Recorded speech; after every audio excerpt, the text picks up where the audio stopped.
Hi friends, welcome to English with MS. நம்ம இந்த லெசனில் சிம்பிள் பாஸ்ட் டென்ஸில் சம்மரி பார்க்க போகிறோம். ஸோ முதலாவது பாசிட்டிவ் ஃபார்ம் பார்ப்போம். ஐ என்று சொல்கிற ஃபர்ஸ்ட் பர்சன் சிங்குலர், பி என்று சொல்கிற ஃபர்ஸ்ட் பர்சன் ப்ளூரல், யூ என்று சொல்கிற second person singular and second person plural, he she it என்று சொல்கிற தேர்ட் பர்சன் சிங்குலர், தே என்று சொல்கிற third person plural, singular and ப்ளூரலோட பாஸ்ட் ஃபார்ம் ஆஃப் வேர்ப் சேர்ப்போம் நம்ம பாசிட்டிவ் ஃபார்ம் ஆகிறதுக்கு. ஸோ நோட் மென்ஷன் பண்ணிக்கிறாங்க பாருங்க. we need to add the main verb to ed ied to change main verb to past form of verb. அதாவது main வேர்பை past form of வேர்பாக மாற்றுறதுக்கு நம்ம D சேர்க்க வேணும், அல்லது இடி சேர்க்க வேணும், அல்லது ஐஇடி சேர்க்க வேணும் பாசிட்டிவ் ஃபார்முக்கு மட்டும். ஸோ இம்பார்ட்டன்ட் பாயிண்ட்ஸ் மென்ஷன் பண்ணிக்கிறாங்க பாருங்க. do not add ed IED to regular verbs. அதாவது ரெகுலர் வேர்ப்ஸுக்கு டிஓ இடியோ ஐஇடியோ அட் பண்ண கூடான்னு சொல்லிக்கிறாங்க.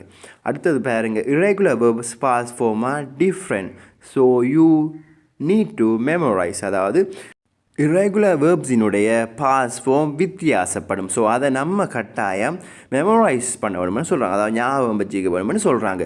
அதுக்கு டிஓ இடியோ ஐஇடியோ சேர்த்து பாஸ்ட் ஃபார்ம் வேர்பாக மாற்ற முடியாது ரெகுலர் வேர்ப்ஸை. ஸோ அதை தான் மென்ஷன் பண்ணிக்கிறாங்க.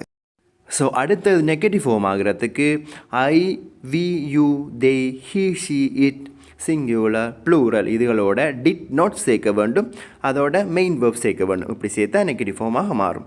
ஸோ நோட் மென்ஷன் பண்ணிக்கிறாங்க பாருங்கள். We don't add DED IED to the verb in negative.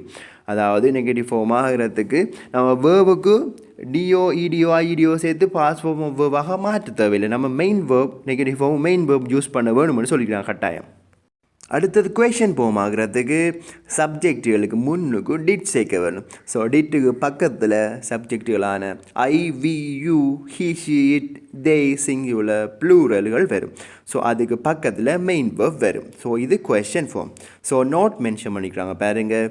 we don't add ded ied to the verb in question. அதாவது question ஃபார்முக்கு டிஓ இடியோ ஐஇடியோ யூஸ் பண்ண தேவையில்லைன்னு சொல்லிக்கிறாங்க. அதாவது மெயின் வேர்பே யூஸ் பண்ணால் போதும், நீங்கள் டிஓ இடியோ ஐஇடியோ சேர்த்து மெயின் வேர்பை பாஸ்ட் ஃபார்மாக மாற்றி பயன்படுத்தக்கூடாதுன்னு சொல்லியிருக்கிறாங்க.